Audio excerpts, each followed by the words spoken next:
Hello, Bill. Good morning, Matt. Welcome to the DMZ, everybody. I'm a little bedraggled today, Matt. Me too. I was all super excited at the beginning of, end of August. Kids go back to school. I work out of the house when it's summer. I mean, I got the kids in camps, but the schedules are a mishmash, and they're around more, and I'm just not as settled in a routine. And so I love having them in school and not here for a good chunk of the day. And start this week, my youngest gets sick, and as of last night, my oldest got sick, so they're both home today. And I had to stay up late doing some work, so I made it have the A game, Matt, is what I'm saying. Yeah, well, and I went out with our friend Bill Butler. We actually went to that same place. You remember when Carrie Mickelson was in town? You were in town, and we met up at, it's called Spolina. Right. So for folks who are wondering, we're talking about very super fans of the show. Bill Butler, former guest co-host of the show, but still a fan. And you get to leave your house and do things, unlike me. I'm often chained to the house. Yes, but unfortunately, over a well-lubricated dinner, I'm feeling it a little bit today myself. We could thank Bill for that. So I think we're probably running about the same speed, but perhaps, for very different reasons. But be that as it may, it is Thursday morning here in the DMZ. We are taping before the Democratic debate, so we can't give you our hot takes after the debate. Apologies for that. But we're not knowing how things are going to transpire. And so far, neither of the debates have moved the needle all that much. I mean, we had the drama of the first debate where Kamala Harris took a big whack at Biden, and it temporarily moved the needle for both. Then they both snapped back to where they were. I was surprised that didn't do more for Kamala Harris. That was a really big moment, I thought, and it didn't turn out to be, though. Well, and I think that meant two things. One, you're not going to derail Biden with an ideological attack. He has enough support for moderates to keep him at around 30%, which in this crowded field is pretty good. And secondly, it doesn't necessarily, as much as one who is losing needs to shake things up to change the game, and so you can understand the calculation behind what she did, there clearly is a downside going on the attack against a fellow Democrat. I mean, the Biden people had, not Biden himself, but his people definitely pushed the opportunistic charge on her in the aftermath, and that seemed to drive her numbers back down in a similar way that Gillibrand never shook the Franken shiv. Even though there are a lot of people saying he deserved it, and who cares if the donors are mad at her, the donor class is not what runs the show. Beyond the donor class, there are people who thought that was untoward, even in the Me Too moment, and she never shook that. But I wonder how much of this is that versus just people have decided that Joe Biden's the one. And barring some crazy unforeseen thing, they've made up their mind about that. And so it's not so the lesson isn't going on the attack backfires. The lesson isn't that Biden's team has pushed back effectively. It simply is that the Democratic electorate has settled on Uncle Joe. Well, and I know you wrote a piece in the Daily Beast not too long ago making the case that he is the best choice for Democrats. He is the most likely to broaden the Democrats' appeal and pick off some Trump voters in the key states. And you have plenty of data to back you up on that still. Like that, as you can make the theoretical argument that he's not the right guy to match up against Trump, that his weaknesses will manifest down the line, but you can't make that case with data as of today. He still does the best versus Trump in the national head-to-heads, and he still does best versus Trump in what state data that is available, which, granted, isn't that much. Every once in a while, we see these polls. Elizabeth Warren is winning in one of them, and then there's no momentum, though, right? Every time a poll comes out showing Elizabeth Warren in the lead, something else comes out immediately to undermine that narrative. Well, I've only seen her in the lead. I've never seen her in the lead nationally against Biden and Sanders. A poll came out yesterday where she was tied with Biden nationally. Well, wasn't there that one outlier poll that did have her up nationally? Maybe did the Monmouth one ever? The Monmouth might have had her slightly ahead. But then Monmouth disavowed the whole poll and said, clearly an outlier. Sorry, everybody. So I'm not going to count that. Now, there was a New Hampshire poll where she was a point ahead. Essentially, it was a three-way tie statistically, but she was a point ahead. But then another New Hampshire poll comes out where Bernie's ahead by a lot. And so even though Biden's not, New Hampshire's definitely Biden's weakest state. This is the state where Bernie and Warren neighbor the state. So there's the least likely state for Biden. But he still leads in every Iowa poll, not by a large amount in some, but so long as if he won Iowa by a little, that would be good enough for him to be viable just for South Carolina, where he's always led by a huge amount. I mean, the hope that Biden collapses is that he collapses before South Carolina and doesn't seem inevitable, so the African American vote there disperses and goes elsewhere. So when is California? Well, California's on Super Tuesday, so you have in February Iowa, New Hampshire, Nevada, South Carolina. And South Carolina is I believe the Saturday, the last Saturday of February, and Super Tuesday is the Tuesday right after. So California will not help Kamala Harris going into South Carolina because South Carolina comes first. Well, right. I mean, she needs to do well in South Carolina so she isn't seen as an afterthought for Super Tuesday. And if the polls are where they are today, she would be an afterthought. I mean, look, you have California Super Tuesday. Texas is Super Tuesday. Massachusetts is Super Tuesday. There are other southern states on Super Tuesday that are heavily African American. Right now, there was a poll of Massachusetts that came out the other day where Biden's beating Warren, not by a lot, by a couple points.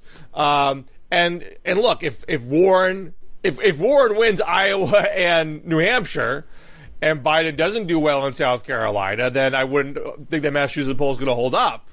But the point is that Warren is not a foregone conclusion in Massachusetts, and it very well could be greatly determined by the outcome of the first four states. Where if someone's got a head of steam coming out of that, Massachusetts could just go along with who's got the head of steam. It's still very unsettled. I wouldn't say Biden has this in any stretch locked up, but if he's going to collapse, it's going to be on personal performance, not ideology. He's going to have to just not be seen as having his A game. Right, but he can't show up bedraggled like us today. He needs to be sharp. But he has. He has made all sorts of gaffes, and Well, I think it's got to be worse than baseline. Worse than baseline Biden. I think there is an accepted level of Biden goofiness that you say, look, he's always been that way, but I know his heart and I know his competence, and that does it. I've seen him in action. That's the benefit of being a former VP. You've been seen in office. And it's the benefit for having lowered the bar on gaffes for 30 years or 40 years. But saying something, putting your foot in your mouth, is if it doesn't connect to your performance that you have seen in action, it's understandably written off. I know you know policy. I know you know diplomacy.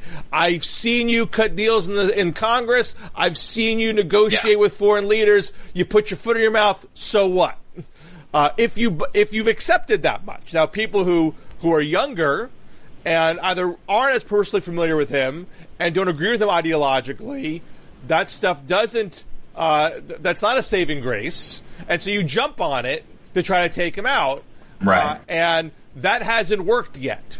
But Trump gets the benefit of the doubt on that stuff from his base, so maybe the only way to counter that is for a guy where all of his, baggage is baked into the cake as well. Right. I mean, that's why I don't think the argument that these guests make me worried that Biden's going to do bad in a debate with Trump, like that doesn't wash with me, because what we're seeing is that there is an acceptance of Biden that isn't affected. And it's not like Biden is going to be all thumbs against Trump and doesn't know what to say about him, or is going to nod off in the middle of the stage. I don't think what we've seen suggests Biden could bring it. I don't know how much he's lost a step, but Biden has the potential to turn it on. We've seen him do it before. And look, this could be, Fraser Ali or something. I mean, I don't want to. We got some debates. I don't think the debate matters that much. I mean, Hillary won all the debates against Trump. As long as you don't do a Rick Perry, as long as Biden does have a bona fide senior moment, a Rick Perry type thing, either now or then, I don't think the debates with Trump will matter. And people are saying maybe Trump doesn't even debate. Like, how do we know? I don't think Trump can walk away from a TV show. He likes the attention, but he could always just hold a rally instead. A debate is the big show. That's where the ratings are. I mean, he did that once in the 2016 primary, and his ratings weren't as good, and he came back to the debates. He likes the show. Now, will Trump do a debate with the Republican primary candidates? I don't think so. I mean, I think you're probably right, but it's a show. It's a show with ratings. Well, the question is, do they get a debate without Trump? I'm sure they'll get that if they want it. And if they do, then that could entice Trump to want to be part of the show. So, well, before we move on from that, I mean, since you brought it up, we now have Weld, Walsh, and Sanford, right? The three amigos, going up against Trump, and then there's been talk of Carly Fiorina. I don't know how serious that is. I mean, it's only based on a tweet storm she gave, not based on much else beyond that, right? Yeah. But, you could start to see like a strategy. Now, simultaneously, Republicans are apparently going to not even have primaries in certain states, including South Carolina. Right.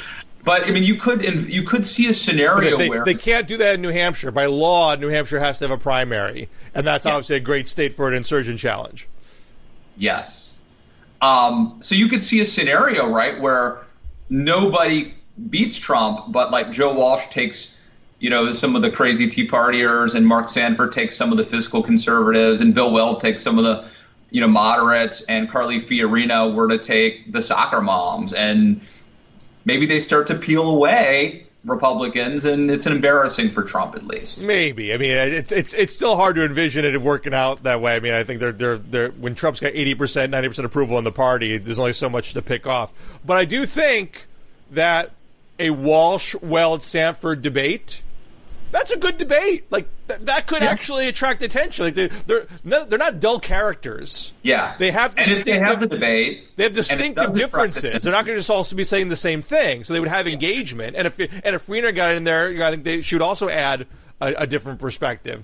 And so, and if they have the debate and it does attract attention, that could lead to. I mean, it becomes dynamic, right? Like maybe somebody does start catching fire a little bit. A lot of ifs there, and I don't think either one of us really predicting that's going to happen. I mean, obviously the bigger action's on the Democratic side. So if we can bring it back there, well, just think, Bill, how much better off my career would be if there was a vigorous Republican primary for me to cover. I mean, let's keep our. I'll do what I can, Matt, for you. I would. Let's keep our priorities straight. I need some, primetime attention here. Come on. Well, you need to start hyping up these guys. You need to start writing some puff pieces. Give these guys a leg up. Well, I mean, it's a little hard to hype any of them too much because they all have interesting baggage. Why? When does baggage stop the candidate in this era? Baggage makes you interesting. Yeah, I think this is part of the problem, though, that like Walsh had catching on is, ostensibly like his biggest booster would be Bill Kristol, and you had Charlie Sykes at the Bulwark, Kristol's outlet, the Bulwark, really coming out with a piece hitting Walsh, And the problem is, never Trumpers, let's think of like Pete Wehner and Charlie Sykes, they've spent the last several years basically arguing they can't support Trump because of the character issue and the rhetoric and the social fabric. It's hard for them to suddenly back Joe Walsh. The mistake I think Walsh has made, and granted, things could still change going forward. Who knows what he's going to do over the next several months? But I thought he was too apologetic. I think his niche is, I'm just as much of a Tea Party, jerk as I was before. I'm just as politically incorrect as I was before. But Trump is beyond the pale, and Trump is in league with Putin. He's always been in Helsinki. Like, that was it for me. Yeah. I'm still willing to go at Democrats, tooth and nail. I'm not going to modulate myself. I don't care what the liberal media says about me. But Trump is not a real conservative, and Trump is selling us out to Russia. When he got sort of sheepish about his past comments, then it's kind of like, well, if you're going to be like Bill Weld, what's the difference? You want to appeal to the Trump base and take it away from Trump, not be somebody different. It's all about the brand and about which niche you're carving out. Clearly, his philosophy was to say, I said stupid stuff, but I'm willing to apologize. Donald Trump won't apologize.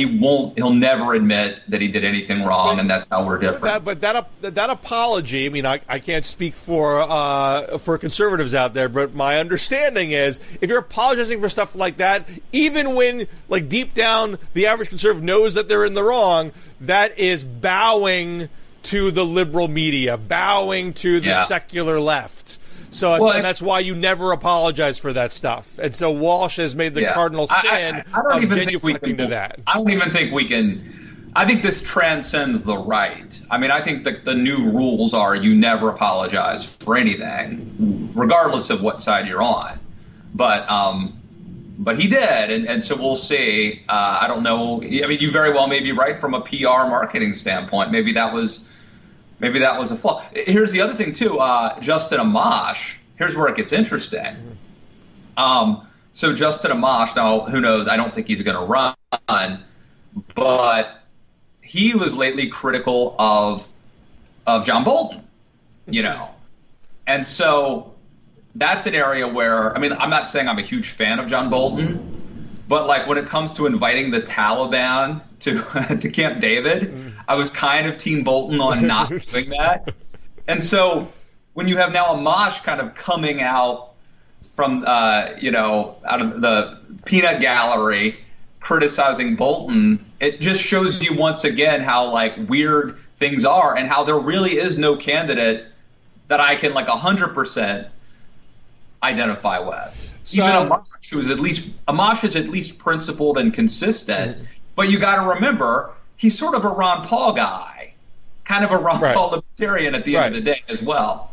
Which on foreign policy, so is Trump in many respects. He is someone who is averse to new wars. There's a debate going on that is Trump a dove or not, based on this. And I saw an Ezra Klein tweet saying, this is what, the one thing you can say for Trump is that he doesn't, is an inclination against war. Others saying, you're ignoring all the drone attacks. You're ignoring how he pulled out of the Iran deal. You're ignoring the fact that he hired Bolton in the first place. And I got, when I reported my Bernie piece about whether Bernie would use military force or not, when I talked to a couple of Bernie-friendly people, this was several months ago when Bolton seemed ascendant, they seemed to believe Bolton was running the show and that Trump would eventually get us into a war with Iran or somewhere else.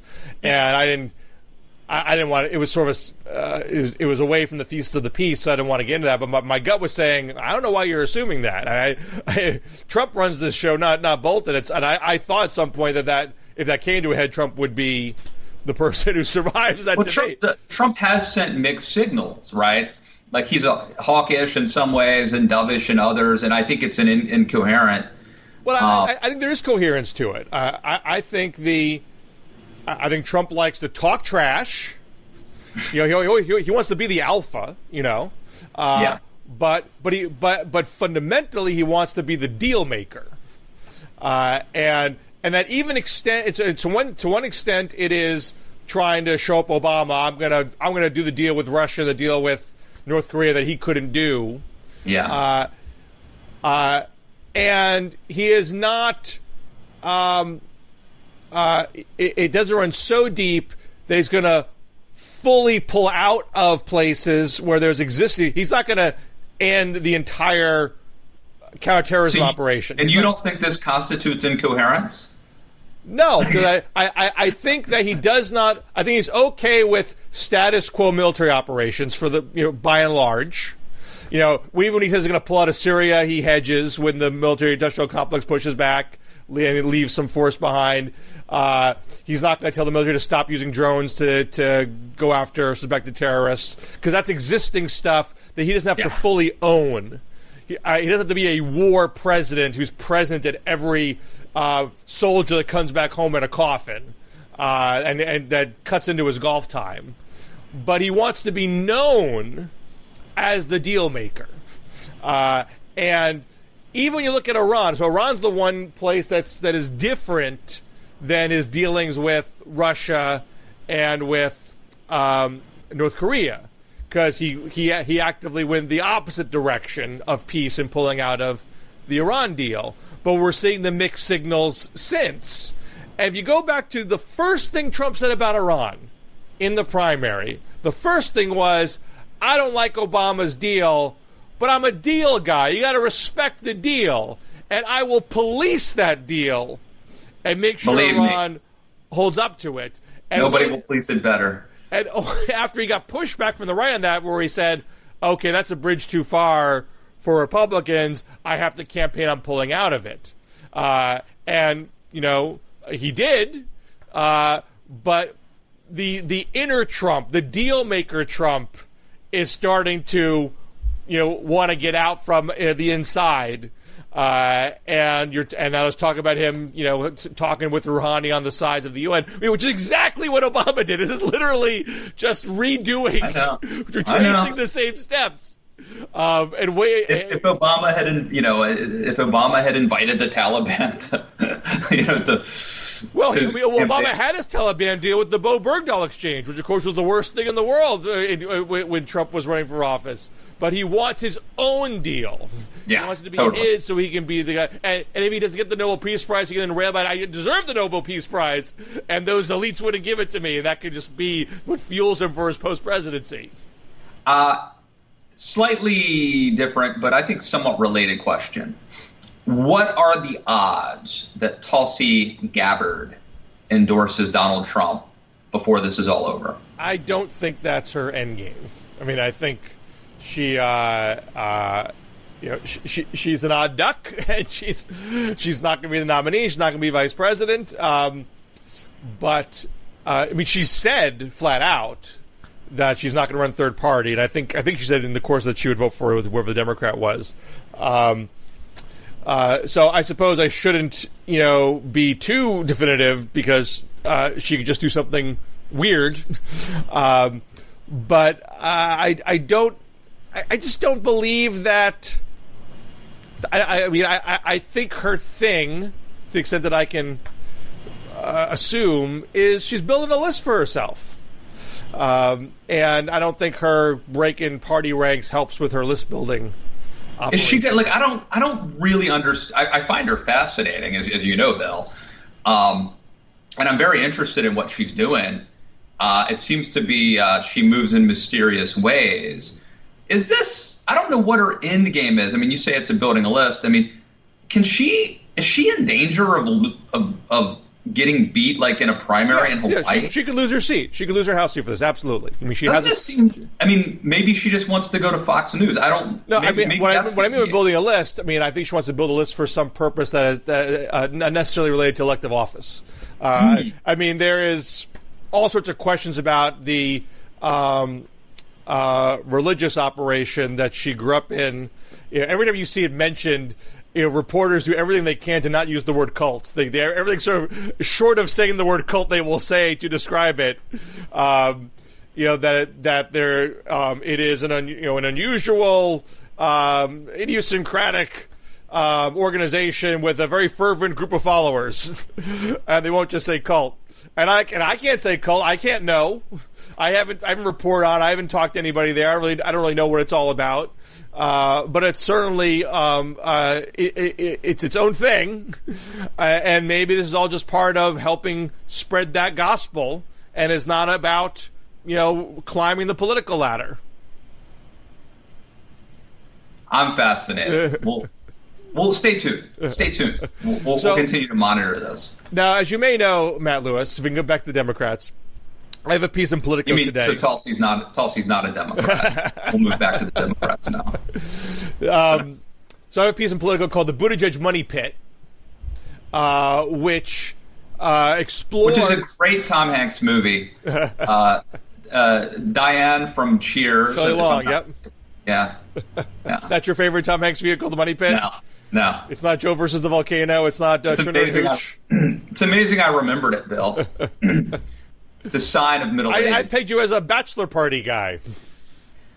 Little bit young for that one. I don't know if I'm allowed to see that movie. I'm sure you weren't as a kid. There's some dirty stuff in it. You know what I watched the other day? I watched the pilot of Bosom Buddies. Oh. Yeah, and it had the Billy Joel theme. Yeah. My Way. Like that's a show that will not get rebooted. There's no way to reboot Bosom Buddies. Is it politically incorrect? Well, the whole premise is that they pretend to be women to live in an all-women's apartment building. There is no way you're going to get that show greenlighted today. But what if they just identify that way? Who's to say that's wrong? You're just adding more problems onto this reboot idea. All right. Just scratch that. Anyway. We'll have the suits delete that in post production.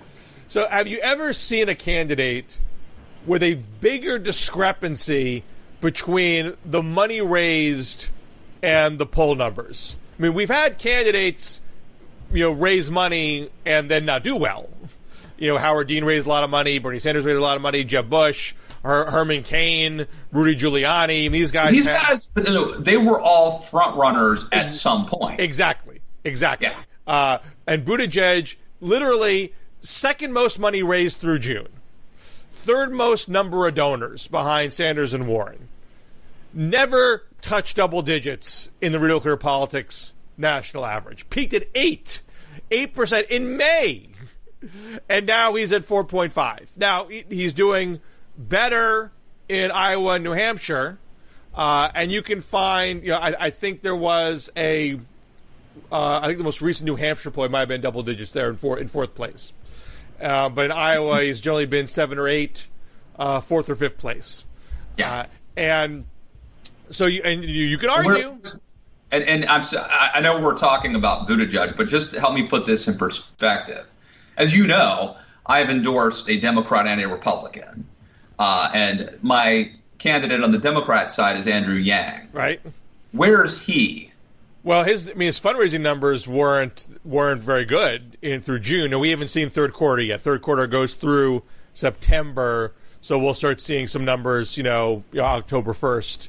The candidates with good numbers will share them with you on their own accord on October 1st, and you'll see the full FEC reports, I think a couple weeks later. And so Yang has enough individual donors to make it into the debate, so that's been a big success for him. But in actual dollars, but where's he polling? He's polling. He's getting a couple points, right? Yeah, he's getting like 2, 3, 4.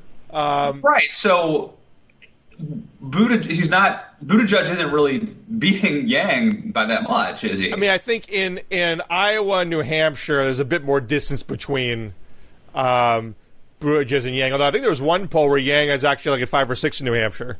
I feel like Yang is underrated. I think Yang is very overrated. But if you're a Buttigieg fan, you can plausibly argue, banking as much money as he did, he has the resources to get that late surge in Iowa that candidates sometimes get. Kerry was really low in the polls in December of 2003 and had the January surge. Obama didn't get ahead of Hillary in Iowa till November.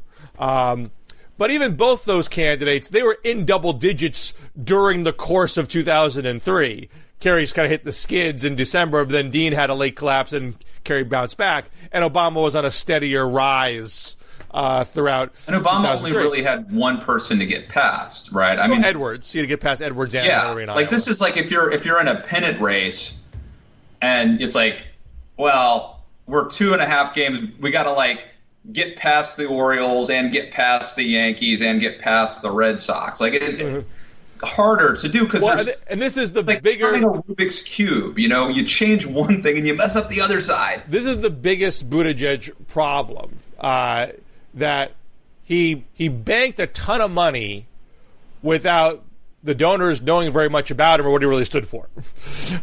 He spoke in full paragraphs, gave you a little Norwegian that was good enough for some people to just throw him some bucks.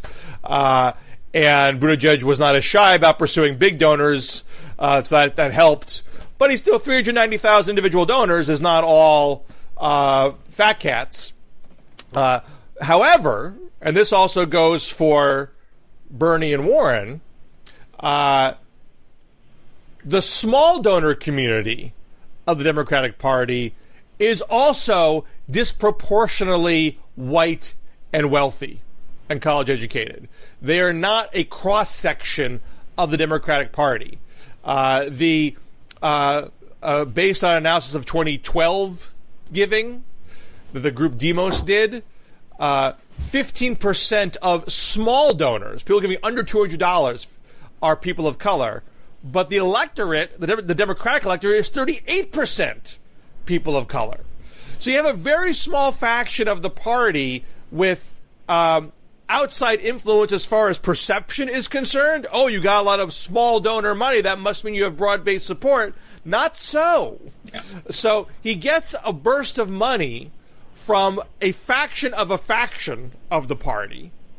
And then you find out in the aftermath of that, wait, he doesn't have a distinctive ideology or governing vision, whereas Biden and Warren and Sanders do. So it's not just the three people ahead of him. Three people who have very distinct visions and loyalists are ahead of him, and he doesn't have anything different to give except his age. And so let me stop you there, because this is where I think huge missed opportunity. Now, who am I to tell Democrats what to do, right? But you were talking about Joe Walsh and the brand and the niche that he could have gone for. I mean, I really feel like, and Buttigieg is almost a bait and switch. Temperamentally, he presents himself as very moderate, but he's basically copying the progressive viewpoint. He's like, he's essentially pro-abortion up until delivery, as far as I can tell. He wants to get rid of the Electoral College. He wants to change the Supreme Court. Now, I know it's more nuanced than packing the court, but my point is, isn't there room for one person to try to present a little bit different alternative and run, a more of a moderate campaign? I don't think you're capturing Buttigieg right, and I don't want to go deep into the abortion rabbit hole, but what I think you're seeing on the Democratic side is not we're for abortion on demand until the exact second of birth, no exceptions. I think you're seeing more broad brush rhetoric about late-term abortions. I think if you pushed any of these folks, I mean, the general third-term abortion debate is about should there be exceptions for life and health of the mother. And your pro-life person says health of the mother is a BS loophole that you can, then they'll get to, I have the flu today and I get to abort my kid. Whereas, in my opinion, the more legitimate argument is there are often very legitimate medical complications that happen that maybe aren't quite life of the mother, but are serious. And, those are the only times when mothers consider a late-term abortion. And so, but you're not seeing Democrats emphasize the nuances of it for the primary. They're talking in general terms about respecting the choice of the women. So, but I don't want to get deep into that as far as our... No, I don't either. But let me just I don't want to get into the weeds on policy, but let me just give you an example of what I'm talking about. So during the first debate, there was a moment where Buttigieg had a chance to talk about faith. And what he could have said is, he could have said, I am a Christian and I am offended by, Donald Trump, his lack of character. He is not showing compassion for the stranger. He is not showing compassion for refugees. As people of faith, we are called to be compassionate. He could have said, and Obama would have probably said, look, let's do what Jesus said to do. Let's love each other. He could have been like, I make no apologies for my faith. The Democratic Party needs to be a party of faith. We need to welcome believers. And it's part of my faith that informs my position on immigrants and on decency and why I'm repelled by Donald. He could have done that. Instead of talking about his own faith, he completely just went on the attack and called Republicans hypocrites. And I think, to me, that was a very big, and it's just one moment, but politics oftentimes is about moments. And I felt like that was a huge missed opportunity for Buttigieg he surrendered what could have been a great moment and a niche. Well, I disagree with that because I think he got good moments by attacking Pence on that score. I think those were the moments that helped him goose his fundraising numbers early. Those are some of the viral moments he had that got people to say, "I know nothing about your record in South Bend, but you took a good shot at Mike Pence. Here's $10." It's so horrific, Bill. I mean, attacking Mike. I mean, maybe you're right politically. I don't know. I mean, as far as how he got his initial haul, it was the Norwegian moment, it was the Mike Pence moment, it was the abolish electoral college moment, it was I saw you on Morning Joe and you can speak in complete paragraphs and you're 37 years old. That's amazing. These are the things that got him out of the gate. But the Mike Pence thing, the Mike Pence thing and the electoral college thing also simultaneously undermine his potential argument for being unique and being different. Well, what I think the place he's stuck in is similar to the Kamala problem, because they have both tried to, give the left some of the rhetoric they want, right? But they don't want to go as far as Bernie and Warren on their policy positions, and so they're trying to blur ideological distinctions. I think Buttigieg has done a lot of faith talk. I mean, in the climate forum, he was very heavy on the creation care argument, the religious left creation care argument. And he hasn't been as provocative at criticizing other Democrats, but he has made the argument that we need to reach out to these folks and expand our boundaries. And that has rankled some folks on the left. I mean, that's the one thing I think he's done that is distinctive. Yeah. All right, let me just stop and make a point real quick. With Joe Walsh, you were basically arguing that Walsh, and granted, Walsh needs to throw much more, a Hail Mary, but you were arguing that Walsh needs to have a very strong, clear brand. He is a Tea Party hellraiser who can take it to Trump and take it to the libs and own that, double down on that brand. I feel like Buttigieg has blurred. I'm advocating that he should have owned turf and owned a brand, and I feel like he's dipping his toe. I want to be liberal. Yes. Now, maybe that's what you do when you're hedging your bets. Maybe that's what you do if you want to have a career after losing the presidency. I don't know if he's quite looking at it in terms of post-campaign turns, but I think he was reluctant. And look, it makes a degree of sense on paper. We got a divided party. I want to unify the party. Let's do a little bit over here and a little bit over there. And the problem with that in this context for both him and Harris is you have three people in Biden, Sanders, and Warren who represent strongly held views on how the party should move forward and have existing basis of support for being in politics for a considerable period of time. So you need to match that with something as distinctive and as resident. And quite frankly, those three people take up a lot of room ideologically. It's hard to find the crack that would be truly yours. So I'm not saying it's an easy problem to solve. Well, my theory would be you're not going to out-progressive Bernie and Warren, right? I think they all learned that lesson too late.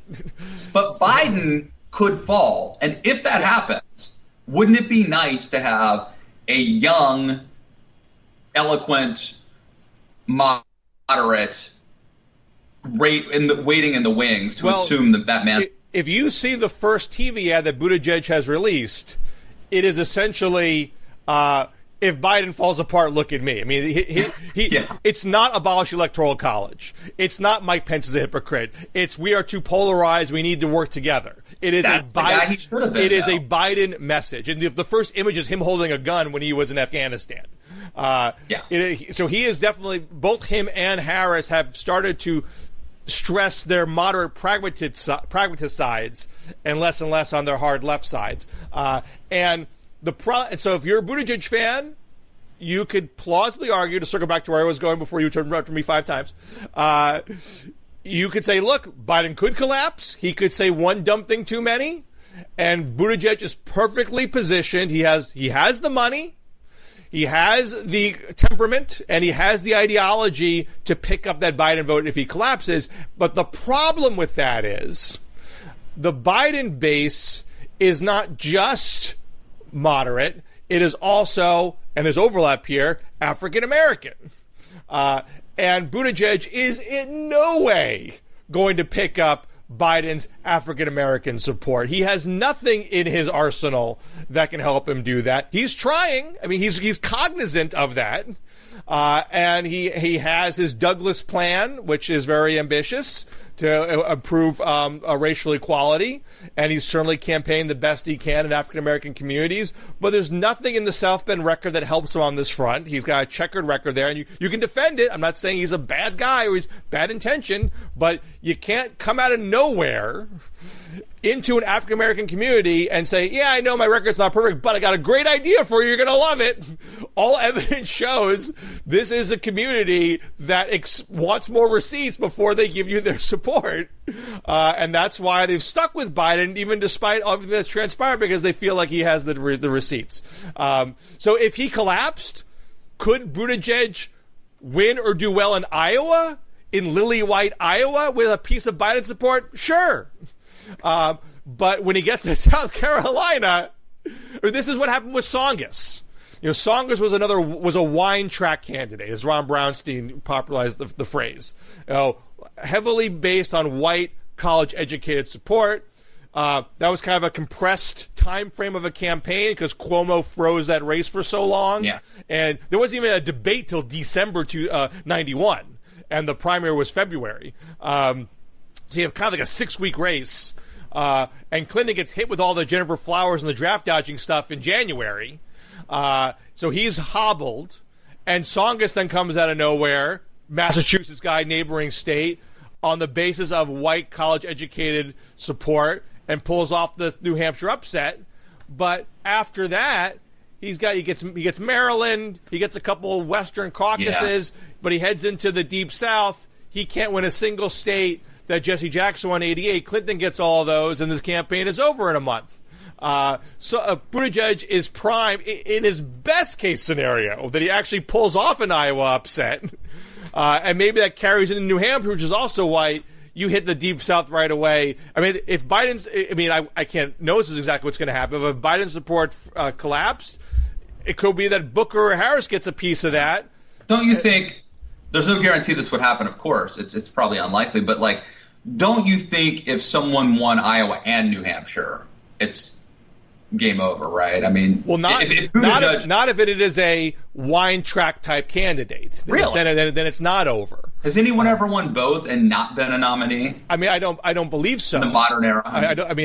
We're totally talking about a handful of races since 1976. Small sample. Right. Yeah. Small sample size. If I remember, I think Carter won both. I think Dukakis did not win both. Sorry, Gabbard won Iowa. In 92 was Harkin, Iowa, then Tsongas. Gore won both. Kerry won both, and that's I think there is a conventional wisdom that if you were to win both, the momentum is insurmountable. But Iowa and New Hampshire are not demographically representative states. They are lily white states. You can win those states with a wine track, white, college-educated vote that does you no service in South Carolina, and perhaps not in Nevada either. So you could have a weak frontrunner coming out of those two states, and have South Carolina, Nevada go another direction. Then you have it on Super Tuesday. So I would not assume that. I mean, who knows? It's a kind of already a crazy, fantastical scenario. But it would be interesting for me to see if someone, say Buttigieg, won New Hampshire and Iowa. Would they then run away with it? Would other states kind of fall in line, or not? I don't know the answer to that. I don't think if it's a Buttigieg, I don't think South Carolina just falls in line. I don't think they have any. There's no reason to think that they just do what the previous state does. South Carolina didn't just do what Hillary won New Hampshire. They didn't just follow along after that. Bernie won New Hampshire. They didn't just follow along with what New Hampshire did.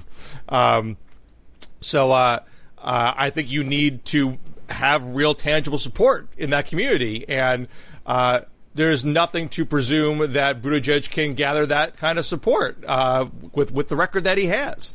And this is why you can't look at donor numbers. But the point of me writing this piece is not so I can be a clairvoyant pundit and decree when people are in or out. It's to understand the electorate. You should not draw wide-ranging conclusions based on donor numbers, because donors, small and large, are not representative of the Democratic Party. And you have to actually perform and have a record to run on if you're going to use the dollars that you have and build out a broad-based coalition. And there's very little evidence that Buttigieg is in a position to do that. Sounds good. Well, I'm having some sort of connectivity issues. I don't know if you can see it, Bill, but we should probably call it a day before my computer crashes. Okay. Anything you want to plug before we sign off? I did a cool, let's see if I have the book here. I interviewed a guy named Greg Schaefer, who's a former FBI special agent, who has a book called Stay Safe. And if you want, we talked about how to survive like a carjacking, a shooting incident, you name it. And this is a book that everyone should read, and a podcast everyone should listen to. So check it out, Matt Lewis in the News.